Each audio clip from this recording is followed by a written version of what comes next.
Metaldeck de Acesco, el entrepiso que se adapta a todo tipo de estructura, presenta En la Hora de la Verdad, a través de Radio Red, hoy en la historia.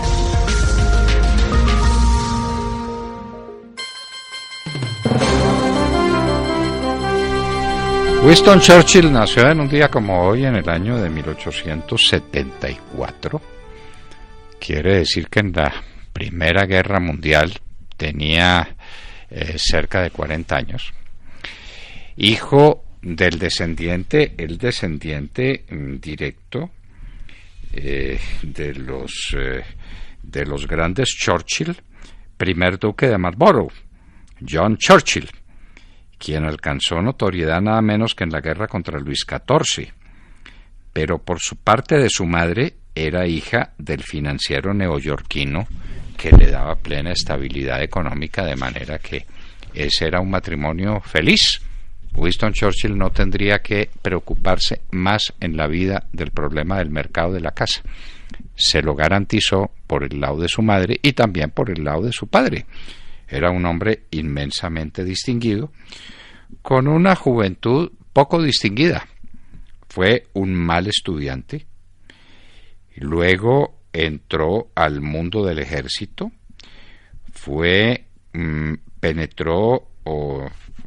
Después de sus estudios castrenses, fue asignado al 4º Regimiento de Húsares, con la graduación de teniente, y fue después a la guerra como observador a la guerra de emancipación de Cuba contra España. Estuvo también en la India y luego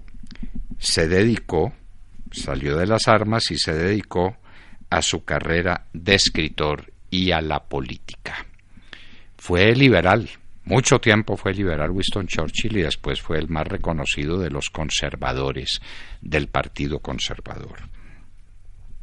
Su participación en la Primera Guerra Mundial pues no fue brillante, por lo menos fue enormemente discutida y discutible. Rápidamente empezó a conocer, a raíz de la Primera Guerra Mundial y de sus reveses y de sus dificultades en la guerra en los Balcanes, Churchill fue una figura muy controvertida en los comienzos de su carrera política y muchas veces derrotado. Una vez venían unas elecciones y tuvieron que practicarle una cirugía de apéndice, y entonces dije, me quedé sin nada, me quedé sin curul, me quedé sin partido y me quedé sin apéndice. Tenía un sentido del humor Sir Winston Churchill. Fue participante en el gobierno de coalición de Lloyd George, pero luego los conservadores lo incluyeron en su gobierno, siendo designado ministro de municiones. Ahí empieza su carrera en el Partido Conservador, y estamos hablando del año de 1918 y comienzos del 19, es decir, plena Primera Guerra Mundial. En enero de 1919, terminada la guerra, fue ministro de Guerra, y él, que había propuesto una enorme expansión del aparato militar de la Gran Bretaña, esta vez prometió y pidió su recorte sobre la base de que en los próximos 10 años la Gran Bretaña no afrontaba ningún riesgo militar.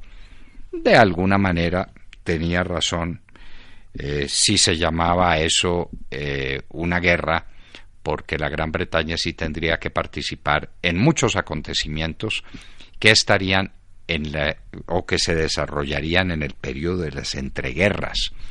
Detestaba a los bolcheviques. ¿Saben ustedes qué dijo de los bolcheviques? Para que le pasen la razón al doctor de la calle Lombana.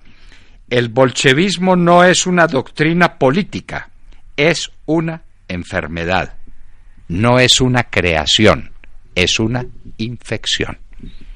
Y muchas cosas dijo Churchill sobre el socialismo parecidas a estas, porque detestaba a los bolcheviques y despreciaba al socialismo. Era conservador, a su manera tenía una práctica del laissez-faire, laissez-passer. No era muy ducho en temas económicos, lo decía Lord Maynard Keynes, John Maynard Keynes, el keynesianismo, que se burlaba de él y que lo atacaba sin cesar. Pero Churchill tenía algunas ideas, pero algunas ideas muy firmes. Luego, en el año 29 se disuelve la Cámara, los conservadores son vencidos y le sobra tiempo para escribir un nuevo libro, Recuerdos de Juventud. Churchill fue un gran escritor, tanto que como gran escritor mereció el Premio Nobel de Literatura. Y luego vienen los precedentes de la Segunda Guerra Mundial, que es donde la figura de Winston Churchill toma fama universal. Ve venir el armamiento de Hitler y lo vaticina. Estuvo en Alemania, la recorrió y vino alarmado a Londres diciendo: la fuerza aérea alemana es perfectamente comparable a la británica. Se están armando hasta los dientes. Viene entonces su famoso debate contra Chamberlain, cuando Chamberlain busca un acercamiento con Hitler. Es que esto pues tiene historia, ¿no? Estos acercamientos con los bandidos tienen historia. Aquí no nos estamos inventando nada. Chamberlain también trató de apaciguar a Hitler y estaba convencido de poderlo apaciguar. Y es cuando Churchill lanza su famosa frase, que tiene 1000 traducciones, pero que significa más o menos lo siguiente: el que se humilla para alcanzar la guerra tiene la humillación y también tendrá la guerra. Y la guerra se desencadena y Chamberlain cae y Churchill asume su cargo como ministro. No promete, dijo, no puedo ofrecer sino sangre, penas, lágrimas y sudores. Lágrimas, sudor y sangre dicen algunos, pero no. La frase completa: no puedo ofrecer sino sangre, penas, lágrimas y sudores. Y el pueblo inglés lo sigue y resiste la arremetida de los aviones nazis.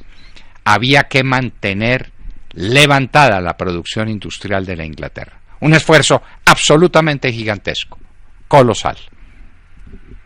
Participa y dirige de alguna manera la salida de las tropas inglesas de Dunkerque, que logran atravesar el canal y ponerse a flote o a salvo en Inglaterra.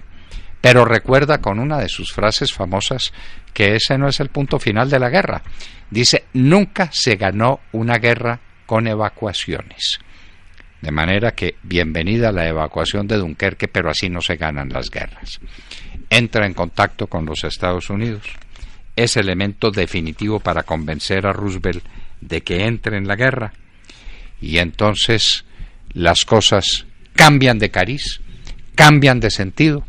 Y finalmente Churchill es vencedor en la guerra, recorre los Campos Elíseos al lado del general de Gaulle, festejando la victoria sobre los alemanes.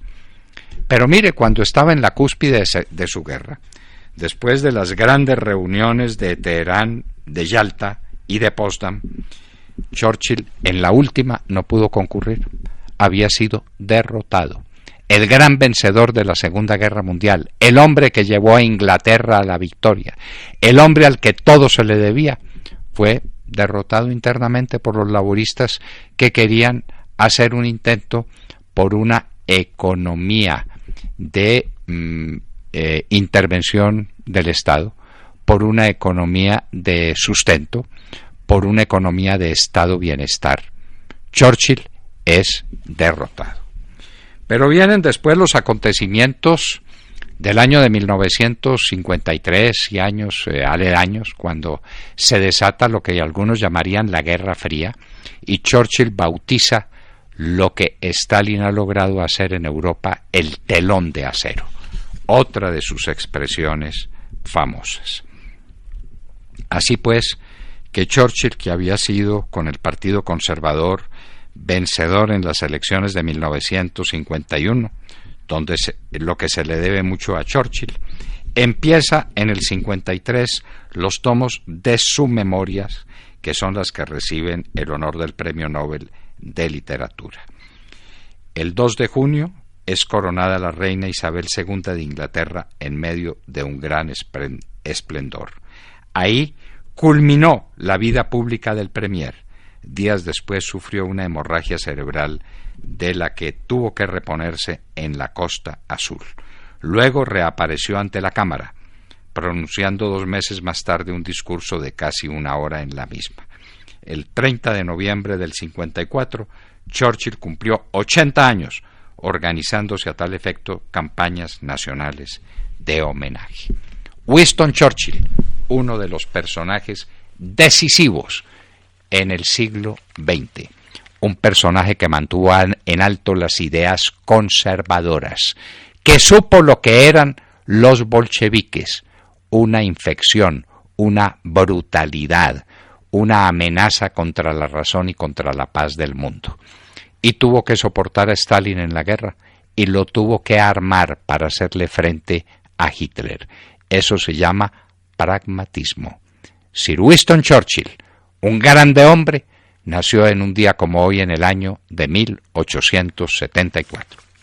Escuchaban hoy en la historia, en la hora de la verdad en Radio Red. Son las 9 de la mañana, 5 minutos. Un experto sabe que las mejores ideas necesitan los mejores materiales. Por eso prefiere trabajar con las cubiertas metálicas de Acesco, que tienen gran variedad de colores y diseños. Canaleta grado 40, cubierta arquitectónica, Master 1000 y tejas sin traslapo grado 40. Acesco, mejores materiales, mejores obras.